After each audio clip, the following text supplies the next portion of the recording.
Hello my friends and welcome. Let's go straight away to the south part of the front lines where Ukrainian army got their success. Today it's been confirmed that Ukrainian army pushed Russians away from Neskuchne and from Blagodatne villages. Also, Ukrainian officials stated that Ukrainian army entered Makarivka, but for now we are not sure whether Ukrainians were able to push all of the Russians from that village. Let's go for the timeline. So it was yesterday and it is today. Little by little, Ukrainian army was able to break through the first defense lines that Russian army possessed. And yet, the main forces and reserves are not in use by Ukrainian side. Mostly now they are high mobile infantry vehicles and also Humvees that do all of the job. Yes, we use tanks, but not many, and also there are high mobile infantry vehicles and Humvees, so they do the most of the job. Plus, Ukrainian artillery targets the Russian positions. So what Russians did to stop the Ukrainian assault today? Here you can see that there is some sort of the lake near to the small Klitschova village. So here is the dam, and Russia blown up this dam, causing this water go into this small channel over here and also to this river. The river itself goes straight to the north and goes across Makarivka, Blagodatne and Storozheva. Storozheva hasn't been liberated today. I hope for the better news tomorrow, and also hope to see the blue color in Makarivka. So the river over here will be wider a little, but the lake is not that big. It's not a huge water reservoir, and it will not cause the significant obstacle for Ukrainian assaulting forces. But still, it is the natural obstacle and we have to cross it in some points, which is not really good. But also it may stop the Russian army from advancing through this area, so Ukraine may go through this direction and successfully take all of that area, and Russians might be stopped by the same river. And here, where Ukraine pushed a little towards Levadne, we have the confirmation that we entered this village and took it under control, but I think there are just 5, maximum 6 buildings over there. Let's go to Orikhiv. Ukrainian army tries to assault from this direction, so far unsuccessfully. We continue to gather their reserves for the main strike, and I wonder where it will be. Here near to Lobkova, everything is stationary, so today there was no any movement, but the fighting continued. Also today Ukraine targeted the Tokmak Russian base and hub supply center. It was completely demolished. And there were also reports that the railway bridge in this area, I wonder where it was. Probably there was, yes, it is over here, so it was blasted out and went to total kaput. So the Russian army cannot use this road any longer to send their reinforcements and supplies to Melitopol and generally into this area, at least for some time. The railways are very easy to fix, however, if those railways are on the bridge, it is much more difficult. Moving towards the Bakhmut area, we don't see the huge movement for the recent 2 days, but the fighting continues. The perspective of this direction is quite unknown, but I'm sure that Ukraine will continue to push in this area, and Russian regular army would have to use their forces in Bakhmut. They're just stuck and hold it in this area, so they are unable to release them, for example, to defend Zaporizhia region. But Russia sent more reinforcements to Zaporizhia from Kherson area because all this area is flooded and not okay for Ukrainian counteroffensive actions. That's why Russians do not need the forces here, and they send those to Orikhiv and other parts because they're really afraid that the front line would be penetrated by Ukrainian army, and I believe it will be like that no matter how many people Russia may throw to that area. About the Russian territory in Belgorod area, still the Russian opposition forces are controlling Novaya Tovolzhanka. At least we haven't got any reports that Russia took that small town under their control. Probably Russians just got used to the opposition forces and they are not willing to fight back. But again, there are just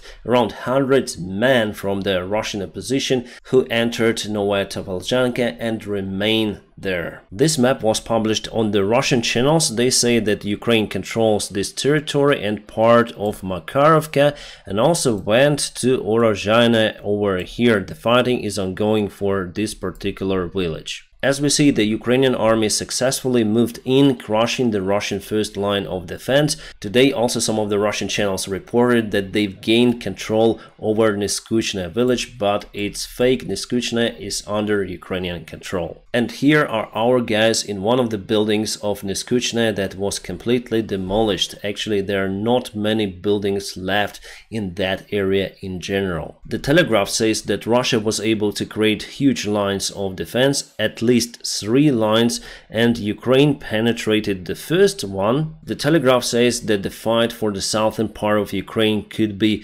very exhausting for Ukrainian army, but it's not real for our forces to take that area under control. Why is it hard? Because Russia had around 10 months to prepare for it. Why it could be hard? Because Russia prepared for it during the recent 10 months. They've built the trenches and lots of the defense areas and defense lines. And from what we see during the first several days of the counteroffensive operation, Russians are not running away as usual like it happened in Kharkiv region or in Kherson. Well, in Kharkiv there were no defense lines that Russia put over there. They were on assault mission, and they thought that Ukraine will go to take Kherson, but Ukraine started the counteroffensive operation in Kharkiv last year. It was quite unexpected for the Russian side, and that is why the operation was successful. Here it is the total different story. They're waiting for us, they got prepared, and that is why unfortunately Ukrainian army will have many more losses compared to the Kharkiv operation or Kherson operation. That is why we asked for the long-range missiles, that's why we asked for the fighter jets. However, those will not be in use for this operation, but still we have the very precise weaponry and also the Storm Shadow rockets that will help Ukrainian army to cut supplies for the Russians in that place. Alright, there is the new scandal between the Russian regular army and the Wagner army, between Shoigu and Prigozhin. The Russian regular army published the special directive to all of the volunteer armies in the Russian Federation, including the Wagner army. According to that directive, all of the Russians who fight as volunteers should sign the contract with the Russian regular army, including the volunteers from the Wagner army, so they have to sign the contract right now with Shoigu. It means that Shoigu wants to capture the Wagner army, or let's say nationalize it. They want to give the orders for the Wagner soldiers, not Prigozhin. They want to exclude Prigozhin completely. Prigozhin himself and the Wagner army commanders have already replied to that order from Shoigu. They say that no soldier from the Wagner army will sign the contract with Shoigu. Prigozhin continued that Shoigu is just a useless commander. He also expects that Wagner will not have ammunition in case they will not obey to Shoigu, but after all, Prigozhin predicts that because of the failure of the Russian army on the south, because of the Ukrainian counterattack, they will call Prigozhin's army, the Wagner army, and they will give them ammunition. Girkin already called Prigozhin's action or response a military mutiny. Well, actually, those clashes are quite good for Ukraine. Russia lost the important surveillance radar in Crimea. This one was used to scan the airspace around, and it was hit by the probably Storm Shadow rocket. You can see the big hole in that eye. We have some photos of the vehicles that Ukrainian army uses during the counteroffensive. As you can see, we have the special marking for the vehicles, this time for a particular counterattack, the cross on the white background, the square sign. I honestly expected that we would have some sort of the arrow as it was showed before, but no, we have those special signs over here. This map comes from the Ukrainian army, actually from Ukrainian officials. So we have assault over here, near to Orikhiv, and also Velika Novosilka that recently was taken, and now it's the question about Makarivka, but Ukrainian officials report that we've took that village, and as you can see, Ukrainian army is still quite far away from the main defense lines near to Vasilivka, Polohi, Volnovaha. So the main battle will be in the future. I think we're gonna step forward with the light forces that we use right now, and then we clear the way. We're gonna enter with our reserves. It could be here, it could be over here, depends on where the enemy is weak. It is not a blitzkrieg operation or something. This offensive action from Ukraine will take lots of the time and unfortunately losses. The Russian Volunteer Corps, the opposition forces, let's say, I call them like that because there are two forces, the Legion, the Russian Legion of Freedom, and also the volunteer guys who fight for freedom of Russia and who are now in the Russian Federation and who are now in the Belgorod area controlling some sort of the territory. So today it was the big exchange of the Russian soldiers and Ukrainian soldiers. We got more than 90 people back. So Denis, the leader of the Russian volunteers, called everyone who would like to join his army that is fighting for freedom in Russia. And one guy responded, actually he was the soldier in the Wagner army. He said that he will join the Russian volunteers to fight against the regular Russian army. Obviously he will be checked by Ukrainian intelligence and he will not be given the important information, he will be just a soldier. Prigozhin already confirmed that that particular guy, his name is Vladislav Izmailov, is the ex-soldier of the Wagner army. Prigozhin said that Izmailov is a traitor for Russia and for Wagner especially, so they are going to eliminate him in the fight. Well, actually it is good for Ukraine because we raise the awareness of Ukrainian or Russian volunteer program, so Russian soldiers may just save their lives by giving up to Ukrainian side, or they may even join the Ukrainian side to fight against their ex-friends, but for a good purpose. And Prigozhin with his reaction also helps Ukraine to spread this message, even though he was quite negative about it, but many people, many soldiers and many Wagners will understand that they have some options. Alright, it seems like we have more bad news coming from the front lines. You probably know about a Ukrainian column that was ambushed around 2 days ago.